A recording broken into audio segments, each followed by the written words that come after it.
नमस्कार, स्वागत है आप सभी का। मैं हूं आपके साथ प्रीति और आप देख रहे हैं सुबह 9 बजे। आइए शुरुआत करते हैं 9 बजे की सुर्खियों के साथ। संसद में लगातार अवरोध पर राष्ट्रपति प्रणब मुखर्जी ने जताई चिंता। कहा चर्चा, असहमति और निर्णय से चलनी चाहिए कार्यवाही। जापान के साथ असैन्य परमाणु समझौते पर जताई खुशी।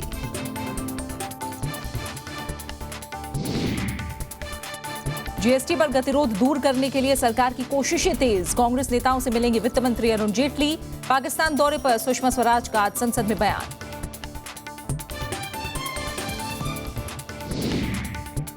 शगुर बस्ती में अतिक्रमण हटाने के मामले में केंद्र और दिल्ली सरकार आमने सामने। दिल्ली के मुख्यमंत्री अरविंद केजरीवाल ने दिए जांच के आदेश। रेलवे ने कहा कानून के मुताबिक कार्रवाई।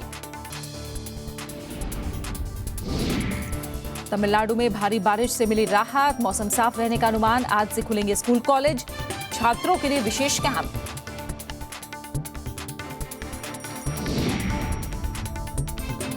उपराष्ट्रपति मोहम्मद हामिद अंसारी ने तापी परियोजना को क्षेत्र के आर्थिक एकीकरण की दिशा में बताया बड़ा कदम। तुर्कमेनिस्तान के मारी शहर में रखी गई आधारशिला। 2019 से भारत को मिलेगी गैस।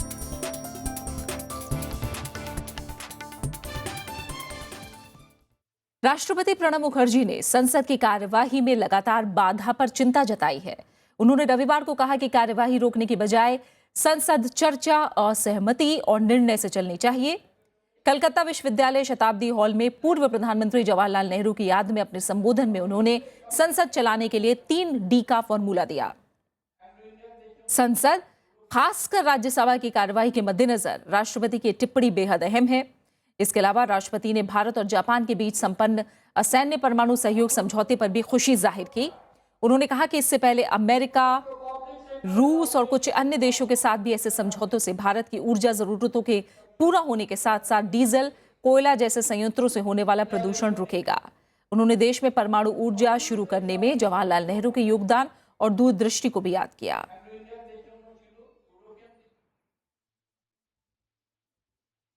जीएसटी को लेकर सरकार और कांग्रेस में अब तक कोई सहमति नहीं बन पाई है। आम राय बनाने के लिए वित्त मंत्री अरुण जेटली आज कांग्रेस नेताओं से मिल सकते हैं। उधर कांग्रेस अध्यक्ष सोनिया गांधी ने कल पार्टी नेताओं के साथ बैठक करके सत्र की रणनीति पर चर्चा की। संसद के शीतकालीन सत्र की अब 8 बैठकें बची हैं। ऐसे में आर्थिक सुधार से जुड़े सबसे बड़े बिल पर आम राय बनाने के लिए सरकार के पास वक्त बहुत कम है। सरकार के लिए सबसे बड़ी चिंता राज्यसभा में पिछली 4 बैठकों से बना गतिरोध है, क्योंकि ये बिल राज्यसभा में ही लंबित है। सरकार का दावा है कि वो जीएसटी बिल पारित कराने के लिए सभी जरूरी कदम उठा रही है। जो आवश्यक विपक्ष से वार्ता करने संबंधी जिसको भी करना चाहिए, मैं समझता हूं कि सभी लोग इस दिशा में प्रयासरत हैं और पूरी उम्मीद है कि विपक्ष जीएसटी के बिल को समर्थन करेगा। उधर कांग्रेस अध्यक्ष सोनिया गांधी ने कल पार्टी नेताओं के साथ बैठक की। बैठक में इस सप्ताह संसद में अपनाई जाने वाली रणनीति पर बात हुई है। नेशनल हेराल्ड मामले में पार्टी बदले की कार्रवाई का आरोप लगा रही है। हालांकि पार्टी का दावा है कि जीएसटी का इस मुद्दे से कोई लेना देना नहीं है। नेशनल हेराल्ड नाम शब्द ही नहीं लिया गया पार्लियामेंट में विपक्ष ने। जब ये सब हुआ, हेराल्ड का कोई जिक्र ही नहीं है, ना हेराल्ड को लेके है।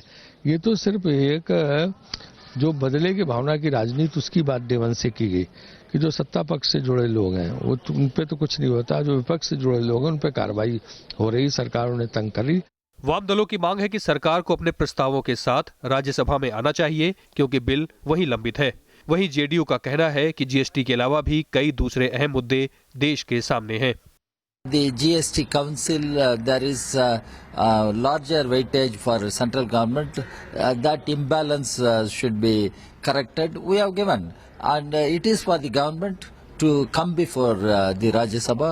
Then, as left, we will consider that bill. GST किसी सरकार का एक सूत्री कार्यक्रम नहीं हो सकता।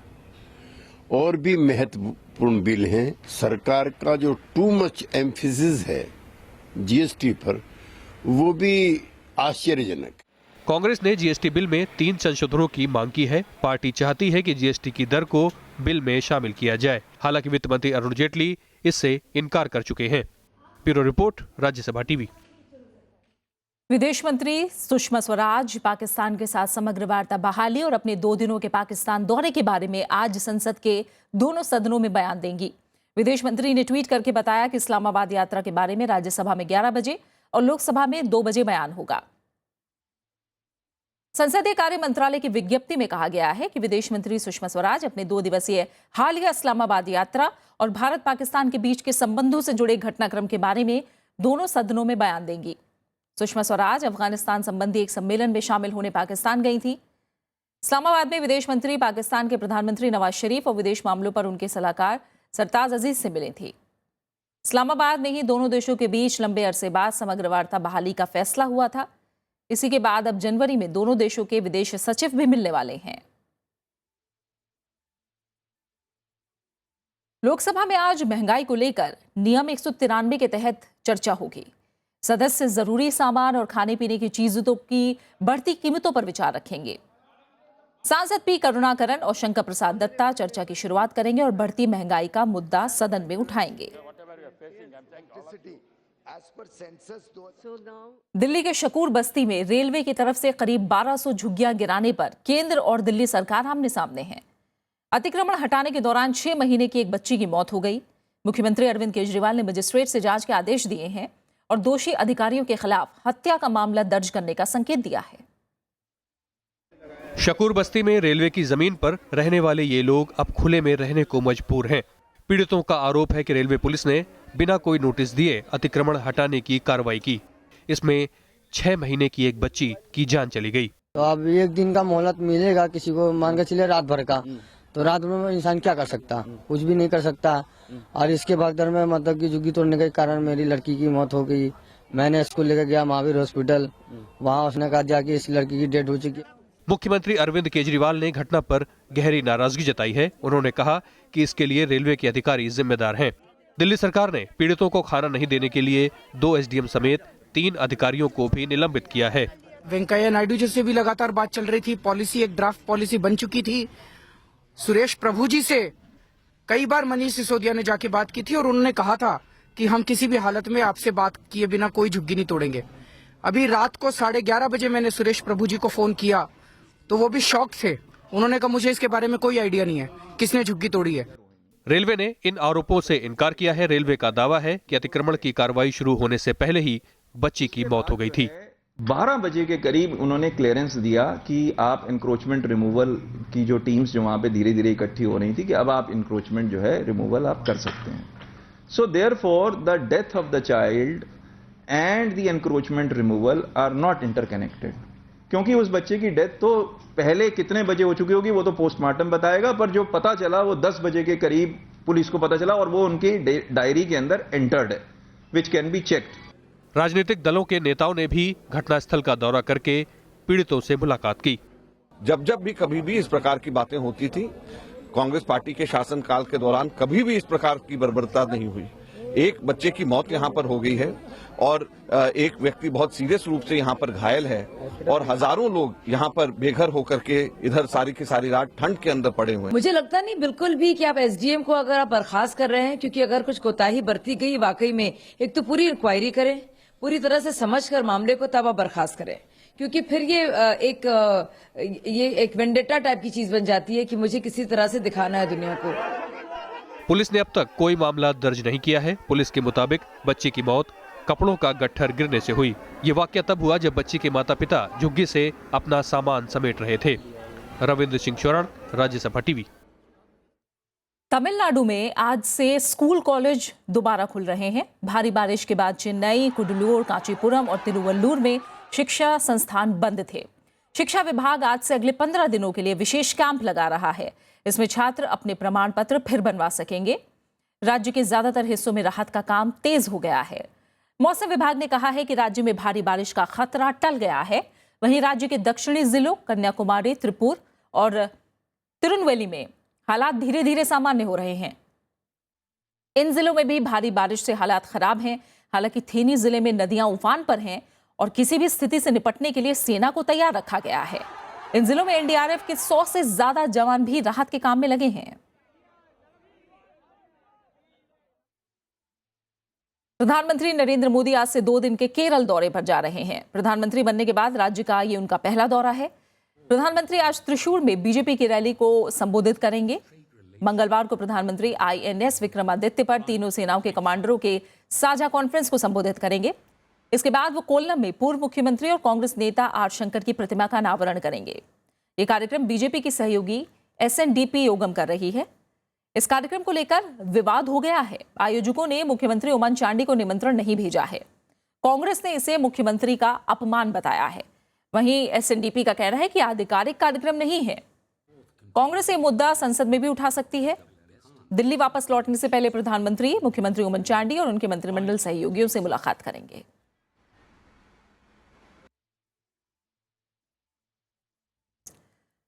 इसरो की तरफ से प्रक्षेपित किए जाने वाले सिंगापुर के 6 सैटेलाइटों के लिए आज 59 घंटों की उल्टी गिनती शुरू हो गई। इन सैटेलाइटों को 16 दिसंबर यानी बुधवार को PSLV के जरिए प्रक्षेपण किया जाना है। अधिकारियों का कहना है कि सिंगापुर के इन उपग्रहों का वजन 600 किलो से कुछ ज्यादा है। ये पृथ्वी की निगरानी करने वाले उपग्रह हैं। इस साल इसरो का ये आखिरी प्रक्षेपण है। 11 नवंबर को इसरो ने फ्रेंच गुआना से संचार उपग्रह GSAT-15 का प्रक्षेपण किया था। महत्वाकांक्षी तापी गैस पाइपलाइन परियोजना की औपचारिक शुरुआत कल तुर्कमेनिस्तान के मारी शहर में हो गई है। इसमें शामिल चारों देश भारत, पाकिस्तान, तुर्कमेनिस्तान और अफगानिस्तान ने इस परियोजना को दिसंबर 2019 तक पूरा करने पर प्रतिबद्धता जताई है।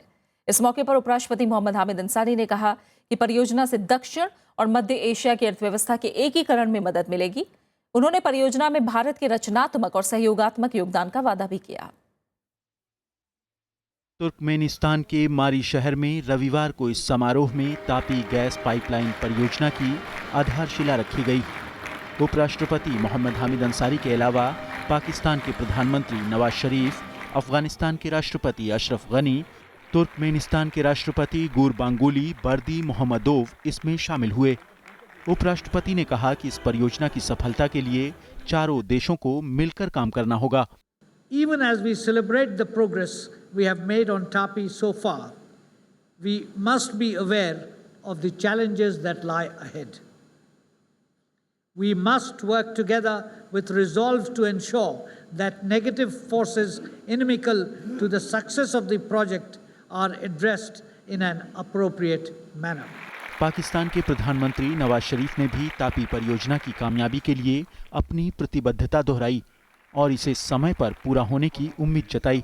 Our presence today at the highest level to inaugurate TAPI is a clear signal of the importance all of us attach to this game-changing project and our commitment to its early completion.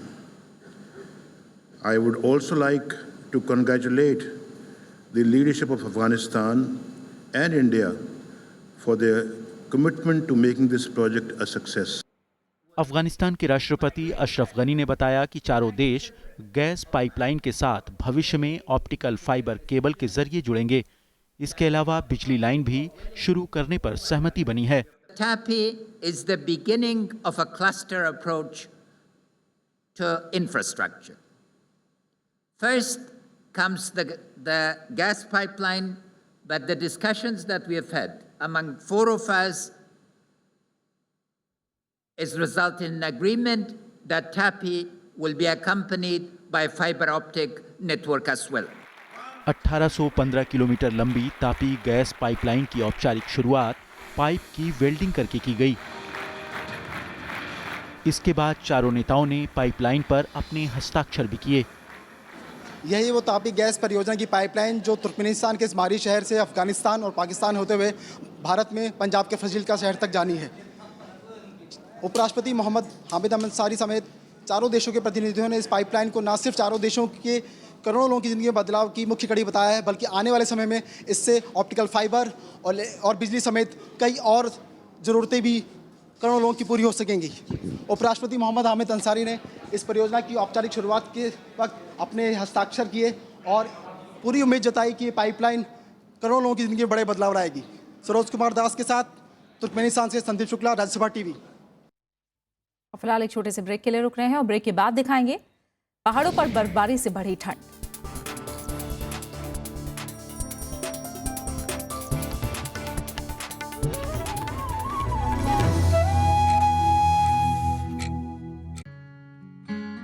ये असर बुजुर्गों की नेमतों का हमारे अंदर से झांकता है।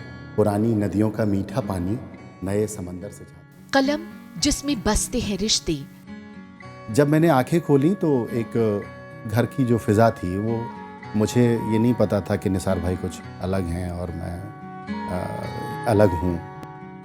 जज्बात और एहसास।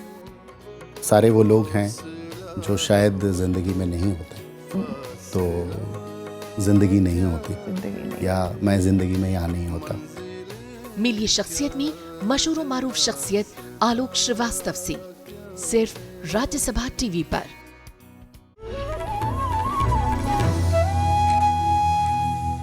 और आइए अब रुख करते हैं कुछ और अहम खबरों का। नेपाल के प्रधानमंत्री केपी शर्मा ओली ने कहा है कि भारतीय सीमा पर अघोषित नाकेबंदी से नेपाल के विकास का सपना टूट गया है। ओली ने कहा कि चारों तरफ भूमि से घिरे इस विकासशील देश के विकास की उनकी मंशा को झटका लगा है।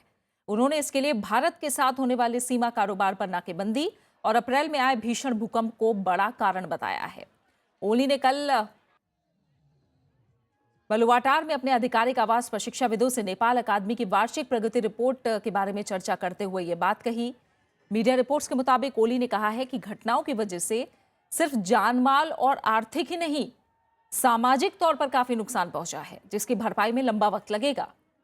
पिछले महीने ओली ने कहा था कि भारत के साथ लगे महत्वपूर्ण सीमा स्थलों की नाकेबंदी जंग से ज्यादा अमानवीय है, लेकिन उधर नेपाल में नए संविधान के विरोध में जनकपुर, बीरगंज सहित कई जगहों पर मधेसियों का आंदोलन जारी है। संविधान में अपने समुदाय को उचित प्रतिनिधित्व की मांग कर रहे मधेसी आंदोलनकारियों ने कहा है कि नाकेबंदी से भारत का कोई लेना देना नहीं है।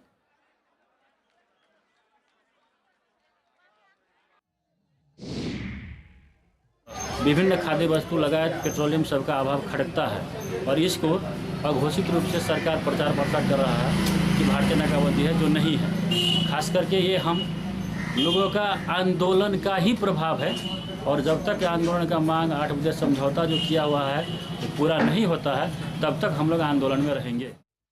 और ऐतिहासिक खबर सऊदी अरब से है, जहां के निकाय चुनाव में अब तक के नतीजों के तहत पहली बार 20 महिलाओं ने जीत हासिल की है। महिलाओं को इन चुनाव में ही पहली बार चुनाव लड़ने और वोट देने का अधिकार मिला। देश के इतिहास में ये पहला मौका है कि महिलाओं ने मतदान किया और चुनाव भी लड़ा। सऊदी अरब की राजधानी रियाद में सबसे ज्यादा 4 महिला उम्मीदवारों की जीत हुई है। नगर पालिका परिषद की 2100 सीटों पर खड़े 7000 उम्मीदवारों में से 979 महिलाएं थीं। इस मुकाम तक पहुंचने के लिए महिलाओं को कई अड़चनें पार करनी पड़ी हैं। सऊदी अरब में राजशाही है और यहां महिलाओं की गाड़ी चलाने तक पर पाबंदी है। महिलाओं को सार्वजनिक स्थलों पर खुद को सिर से पैर तक ढककर रखना होता है। यह चुनाव भी कम चुनौतीपूर्ण नहीं रहा। इसकी वजह यह है कि चुनाव प्रचार के दौरान महिला उम्मीदवार पुरुष मतदाताओं से संपर्क नहीं कर सकती थी।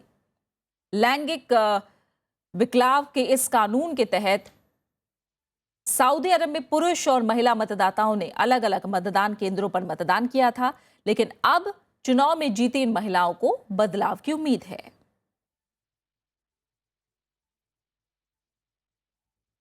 खबर पाकिस्तान से, जहां खुर्रम एजेंसी के पारचिनार में कल एक धमाके में कम से कम 23 लोगों की मौत हो गई और 70 से ज्यादा लोग जख्मी हुए हैं। धमाका शहर में पुराने कपड़ों के बाजार में हुआ। हमले के वक्त बाजार में काफी भीड़ थी।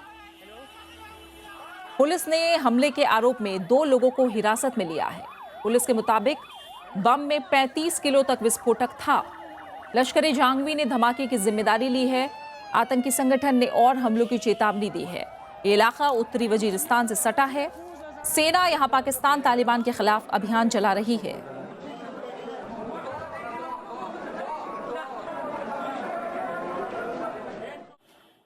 आतंकी संगठन आईएस को वित्त मुहैया कराने वाले नेटवर्क का मुकाबला करने के लिए तंत्र विकसित करने को लेकर पेरिस में विश्व शक्तियों की पहली बैठक हो रही है और इसमें भारत भी हिस्सा ले रहा है। फ्रांस के वित्तीय कार्रवाई कार्यबल यानी FATF सचिवालय में 12 दिसंबर को यह बैठक शुरू हुई, जो आज भी जारी रहेगी। इसमें वित्त मंत्रालय के वरिष्ठ अधिकारियों के नेतृत्व में एक अंतर मंत्रालयी टीम शरीक हो रही है। वित्तीय कार्रवाई कार्यबल यानी FATF ने बताया कि भारतीय अधिकारी उस चर्चा का हिस्सा होंगे जिसका लक्ष्य ISIS के प्रभाव से सदस्य देशों के आर्थिक और बैंकिंग चैनलों को सुरक्षित करना है।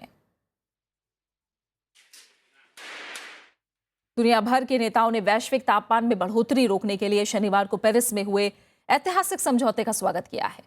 प्रधानमंत्री नरेंद्र मोदी ने कहा कि इस समझौते से किसी की जीत या हार नहीं हुई है, क्योंकि ये जलवायु न्याय की जीत है। ट्विटर पर नरेंद्र मोदी ने कहा कि जलवायु परिवर्तन चुनौती बना हुआ है, लेकिन पेरिस समझौते से पता चलता है कि हर देश इस चुनौती का हल खोजने की दिशा में किस तरह से तैयार है। इससे पहले कल ही फ्रांस के राष्ट्रपति फ्रांसवा होलांद ने प्रधानमंत्री नरेंद्र मोदी से इसी मुद्दे पर बात की थी।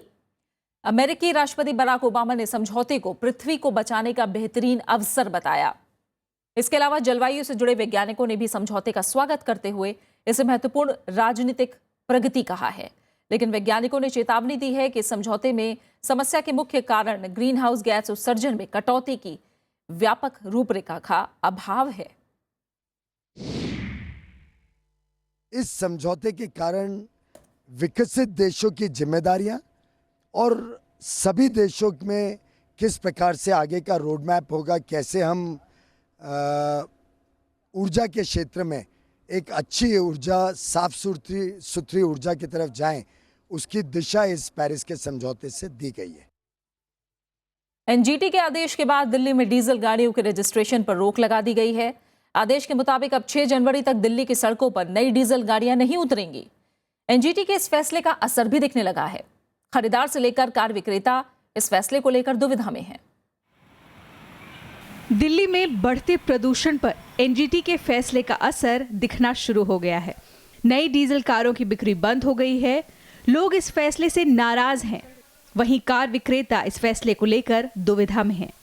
झटका तो है, क्योंकि पैसे आ चुके हैं। ऐसे कंपनी तो पैसे वापस नहीं देगी, क्योंकि उनको भी कि क्लियर गाइडलाइन नहीं है एनजीटी या गवर्नमेंट की। तो या तो कोई क्लियर गाइडलाइन बने कि आगे डीजल की कार चलेंगी ही नहीं, तब तो ठीक है। अदरवाइज ऐसा नहीं हो सकता कि 1 महीने के लिए रजिस्ट्रेशन नहीं होंगे और लोग कंफ्यूजन में रहेंगे। ऐसा शोरूम तो नहीं बंद हो सकता कोई। दिल्ली में इस समय 5,70,000 डीजल कारें हैं। हर साल 60 से 70,000 नई डीजल कारों का रजिस्ट्रेशन होता है। साल 2013 में 66,540 डीजल गाड़ियों का रजिस्ट्रेशन हुआ था, तो साल 2014 में 70,359 और मई 2015 तक 25,757 गाड़ियों का रजिस्ट्रेशन हुआ। उधर सरकार का कहना है कि वो एनजीटी का फैसला मानने के लिए बाध्य है। एनजीटी के आदेश के अनुसार 6 जनवरी 2016 तक दिल्ली के अंदर डीजल कारों के ऊपर रजिस्ट्रेशन बंद कर दिया गया। हालांकि पिछले दिनों हुई आईआईटी कानपुर के एक स्टडी से पता चला है कि धूल, ट्रक और दुपहिया वाहन दिल्ली की हवा को कार की तुलना में ज्यादा नुकसान पहुंचा रहे हैं। यही वजह है कि एनजीटी ने 1 जनवरी से दिल्ली में लागू होने वाले ड्राइविंग के ऑड इवन फॉर्मूले पर सवाल उठाया है। अनु दीवान, राज्यसभा टीवी। पहाड़ी इलाकों में बर्फबारी से उत्तर भारत में ठंड बढ़ गई है। जम्मू कश्मीर के लेह में तापमान 0 से 12 डिग्री तक नीचे चला गया है। लेह में कल इस मौसम की सबसे ठंडी रात रही।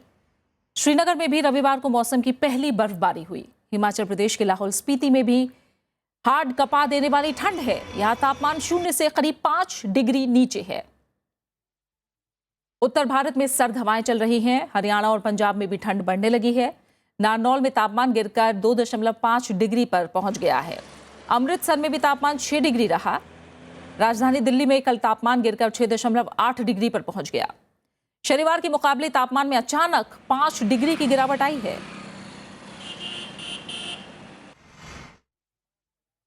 संसद भवन में हमले की 14वीं बरसी पर कल शहीदों को संसद परिसर में श्रद्धांजलि दी गई।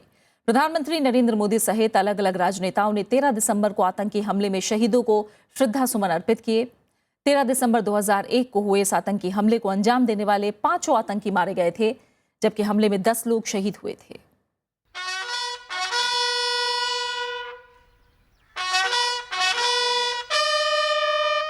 संसद भवन में हमले के शहीदों को रविवार को श्रद्धांजलि दी गई।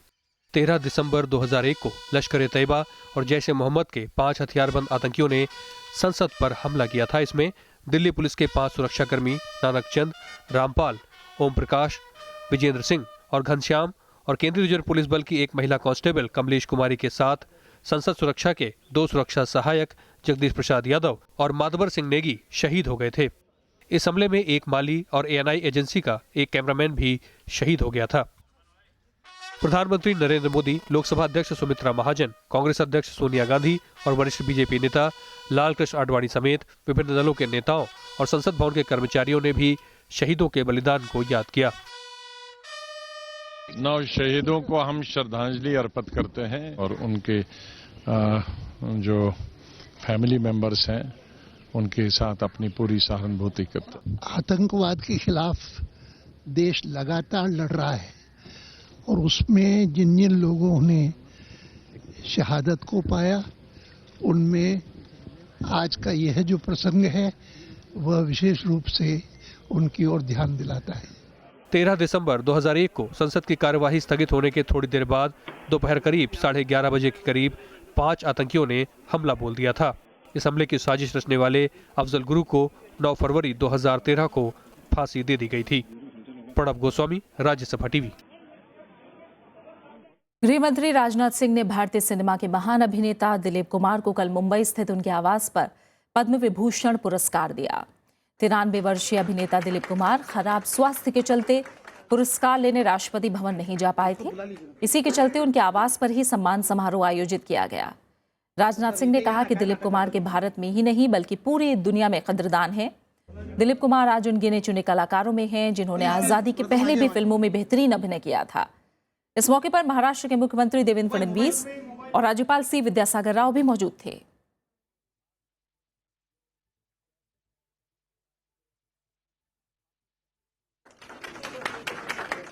शोमैन के नाम से मशहूर राज कपूर का आज जन्मदिन है। कई मशहूर फिल्मों में अभिनेता, निर्माता और निर्देशक रहे राज कपूर का जन्म 14 दिसंबर 1924 को हुआ था।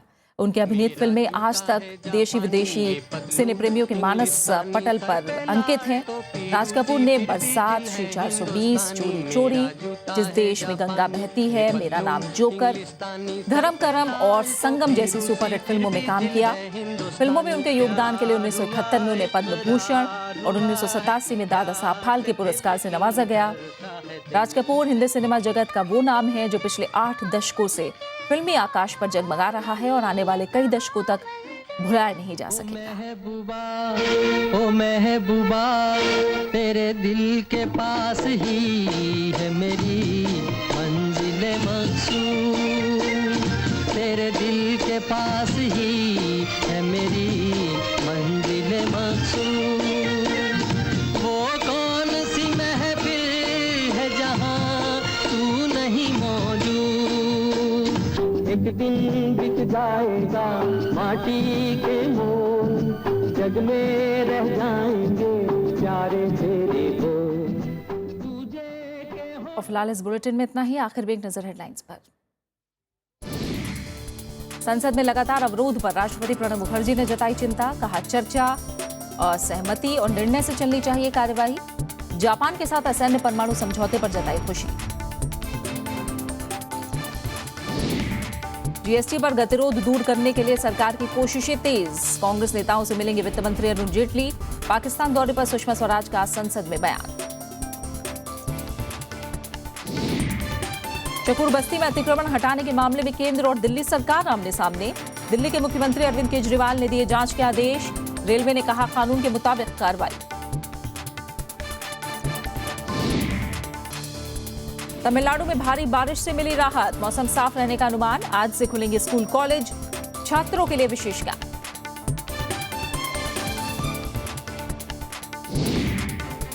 उपराष्ट्रपति मोहम्मद हामिद अंसारी ने तापी परियोजना को क्षेत्र के आर्थिक एकीकरण की दिशा में बताया बड़ा कदम।